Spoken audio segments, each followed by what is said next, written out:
नमस्कार। आप देख रहे हैं छत्तीसगढ़ की आवाम। हमारे साथ हैं प्रोफेसर संतोष गजभिये जी, जो कि आज आप लोगों को बताने वाले हैं कि कैसे बच्चों को ब्रिलियंट बनाएं, जीनियस बनाएं और साथ में ही स्कॉलरशिप के बारे में भी बताएंगे, जिससे कि बच्चे पढ़ाई के साथ उच्च पढ़ाई के लिए कोई भी परेशानी ना हो और उन्हें लगातार पैसों की जो भी कमी होती है वो पूरी होती रहे और वो पढ़ाई करते रहें। सर, सबसे पहले तो हमारे चैनल में आपका स्वागत है। न- सर, बताएंगे कि जैसे बच्चे रहते हैं, बच्चे हाँ ऐसी क्या पढ़ाई करें, कौन सा एग्ज़ाम दिलाएं जिससे कि वो स्कॉलरशिप भी मिलता रहे और पढ़ाई भी अच्छी होती है। हाँ देखो, बच्चों को अगर हमको जीनियस बनाना है, सफल बनाना है, तो ये ज़रूरी है कि हम लोग बचपन से ही उनके लिए एफर्ट लगाएं। जी। जैसे बच्चा अगर मान लो 11वीं 12वीं में जाने के बाद या फिर आफ्टर 12 नीट जेईई की तैयारी अगर करता है या फिर कॉमर्स से लेकर के सीए की तैयारी करता है, तो उसको कॉम्पीट करना बड़ा मुश्किल होता है। जी जी। तो इसीलिए ज़रूरी है कि वो बचपन से ही उसको हम कंपटीशन एग्ज़ाम्स की तैयारी कराएं। ऐसी बहुत सी कंपटीशन एग्ज़ाम होती हैं जिसमें बच्चे को मतलब स्कूल लेवल पे भी सहयोग मिलता है। अच्छे अच्छे स्कूल है जहाँ पे फ्री ऑफ कास्ट भी एडमिशन मिलता है बच्चे को, और स्कॉलरशिप भी मिलता है। तो जैसे बच्चा अगर मान लो 5th क्लास में है, जी। तो 4th 5th स्टैंडर्ड वाले बच्चों के लिए नवोदय की एग्ज़ाम होती है। अच्छा। नवोदय जो है भारत सरकार के द्वारा चलाया गया बहुत ही अच्छा एक अभियान है, जिसमें अगर 20 बच्चे ने अगर नवोदय की एग्ज़ाम निकाल लिया तो नवोदय के बहुत से स्कूल खोले गए हैं इंडिया में। उसमें करीब 50,000 से ज़्यादा बच्चों को फ्री ऑफ कास्ट पढ़ाया जाता है। अच्छा। तो 5th क्लास में अगर ये एग्ज़ाम जो है 5वीं क्लास में होती है, अगर मान लो बच्चे ने 5वीं क्लास में नवोदय की परीक्षा निकल गया, तो एक तो पेरेंट्स का जो एजुकेशन का जो बर्डन रहता है जी जी। या आर्थिक जो भार पड़ता है वो भी ख़त्म हो जाता है, और बच्चे को बहुत अच्छे नवोदय विद्यालय में पढ़ाया जाता है, जिसमें कोई भी पेरेंट्स से कुछ भी खर्च नहीं लिया जाता। अच्छा। कैंपस में खाने पीने रहने से लेकर के अच्छी शिक्षा दी जाती है। और तो और जो बच्चा 5वीं क्लास में नवोदय में अगर प्रवेश कर गया है, तो इधर 11 12 तक भी वो फ्री ऑफ कास्ट पढ़ाया जाता है उनको, और साथ साथ में जेईई नीट ऐसे एग्ज़ाम की भी स्कूल में ही तैयारी, आपको अलग कोचिंग भेजने की या अलग कुछ करने की ज़रूरत नहीं है। तो स्कूल में ही उनकी सब तैयारी कराई जाती है। तो सर, जैसे कि कोई बच्चा नवोदय की तैयारी करता है हम्म, और मान लो किसी कारणवश वो नवोदय में उसका एडमिशन नहीं हुआ, हम्म। तो अब सिलेक्शन नहीं हुआ, तो नवोदय की तैयारी करने से क्या लाभ उसे। नवोदय की तैयारी करने से अब ये बात तो सही है, ऑल ओवर इंडिया में 50-60 हज़ार बच्चे सेलेक्ट होना है जी। ना। तो भाई कुछ बच्चे तो कटेंगे ही, लेकिन जो बच्चा अगर मान लो उस डायरेक्शन में चले गया, उसको प्रिपरेशन कैसे करना है, कंपटीशन कैसे फेस करना है, इसका नॉलेज हो जाता है, तो बच्चे की योग्यता बढ़ जाती है उसमें। और फिर 8th स्टैंडर्ड आते तक, जी। है ना, एक और एग्ज़ाम होती है NMMS, अच्छा। National merit means scholarship exam. जी। तो 8वीं क्लास में अगर बच्चा चले गया तो NMMS की तैयारी करेगा वो, तो भाई उसमें हर साल बच्चे को मतलब 12,000 रुपये स्कॉलरशिप मिलता है। अच्छा, एन तो सर ये जो 12,000 है वो साल का रहता है कि हाँ, मासिक रहता है, कैसा रहता है। वो साल का है। साल में 12,000 रुपये उसे साल में मिलेगा। 12,000 रुपये मिलेगा। जी। 9वीं क्लास में 12,000 मिलेगा, 10वीं क्लास में 12,000 मिलेगा, 11वीं अच्छा। क्लास में मिलेगा, जी। 12वीं क्लास में मिलेगा। अच्छा, मतलब कि जो स्कूली शिक्षा है वो पूरा होने तक उनको मिलेगा, मिलते 8वीं से लेके पूरा 12वीं तक। 9वीं से लेकर के 12वीं। अच्छा, सॉरी, 9वीं से 12वीं हाँ, तक। 8वीं जी जी। क्लास में तो एग्ज़ाम एग्ज़ाम देगा दिलाएगा। वो, हाँ है। हाँ, जी जी। सर तो जैसे अब वो 12वीं तक हो गया, तो 8वीं में बच्चा मान लो किसी कारणवश एग्ज़ाम नहीं दिला पाया, तो आगे फिर क्या करे, वो कंपटीशन देखो या ये scholarship? एमएमएस एग्ज़ाम में अगर किसी कारण उस बच्चा अनसक्सेस भी हो गया जी। है ना, तो 10वीं क्लास में भी एनटीएससी की एग्ज़ाम होती है। अच्छा, है ना? वो भी स्कॉलरशिप रहता है? हाँ, उसमें भी स्कॉलरशिप रहता है। और एनटीएससी मतलब नेशनल टैलेंट सर्च एग्जामिनेशन, ये अगर यहाँ से मतलब स्कॉलरशिप तो मिलता ही है बच्चे को, एक प्रमाण पत्र भी देता है। तो उस प्रमाण पत्र का बहुत इम्पोर्टेंस है, क्योंकि नेशनल टैलेंट सर्च एग्जामिनेशन बच्चा पास कर लिया है तो बच्चा फ्यूचर में आगे जा कर के चाहे आईएएस की तैयारी करेगा, इंटरव्यू में उसका इम्पोर्टेंस रहता है। नीट जेईई में भी कई आईआईटीज़ में कुछ सीटें वैकेंट रखते हैं उन बच्चों के लिए। और एनटीएससी एग्ज़ाम निकालने के बाद में जो स्टाइफंड जो मैंने एनएमएमएस परीक्षा में जो मैंने बताया कि 1000 रुपये पर मंथ मिलेगा, तो एनटीएससी निकालने के बाद में वो स्टाइफंड हो जाता है 2000 रुपये पर मंथ का। अच्छा। और एनटीएससी निकालने के बाद में स्टाइफंड बच्चे को जितना भी पढ़ाई करेगा जी। तब तक मिलता है। और ये 2000 रुपये ये तो मिनिमम मतलब है ही, जी। लेकिन अगर बच्चा पीएचडी करता है या कोई भी कोर्स करता है तो गवर्नमेंट नॉर्म में जो मतलब उस कोर्स के लिए फीस लगती है वो पूरी फीस पे करते हैं। अच्छा, ऐसा मतलब कि अगर वो क्वालिफाइड हो जाता है, हाँ। तो आगे की वो पूरी पढ़ाई सरकारी पैसे से कर सकता है। सरकारी पैसे से।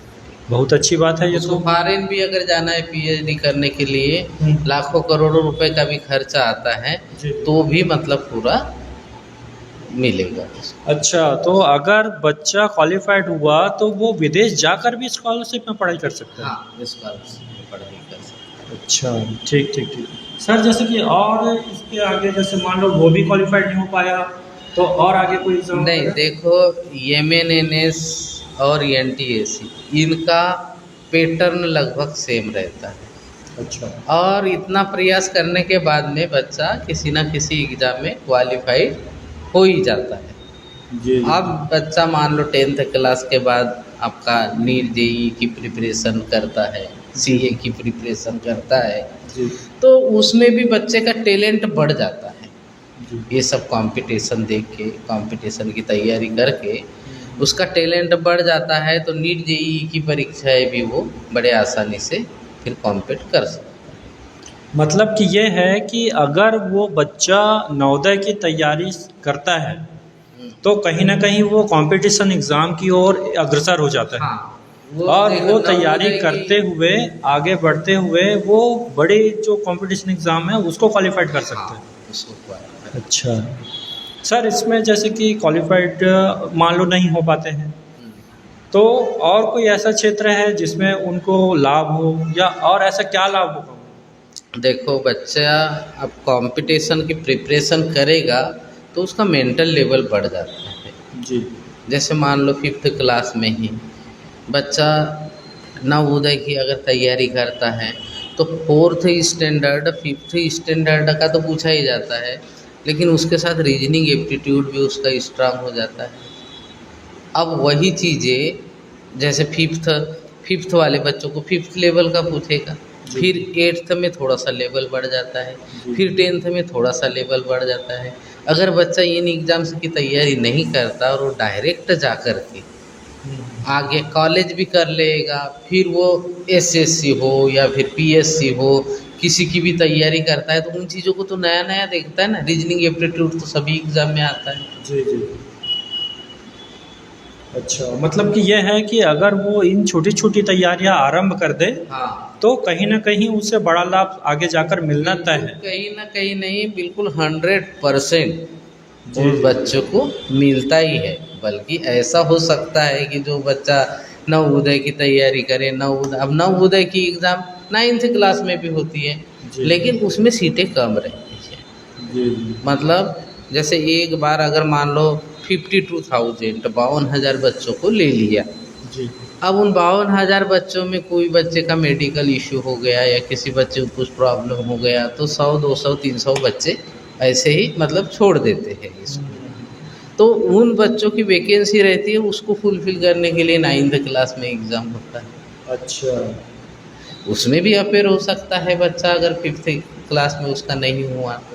हाँ हाँ। फिर 11th क्लास में भी एग्ज़ाम होता है नवोदय का, उसमें भी अपेयर हो सकता है। जी जी। तो कहीं न कहीं बच्चे को सक्सेस मिलता ही है। अब अपना अपना हर किसी बच्चे का एक लेवल होता है कि भाई 50,000 बच्चों में 5th क्लास में नहीं हो पाया उसका, तो लेकिन उसी डायरेक्शन में वो प्रिपरेशन करते रहेगा तो मेंटल लेवल बढ़ता है उसका। जी जी।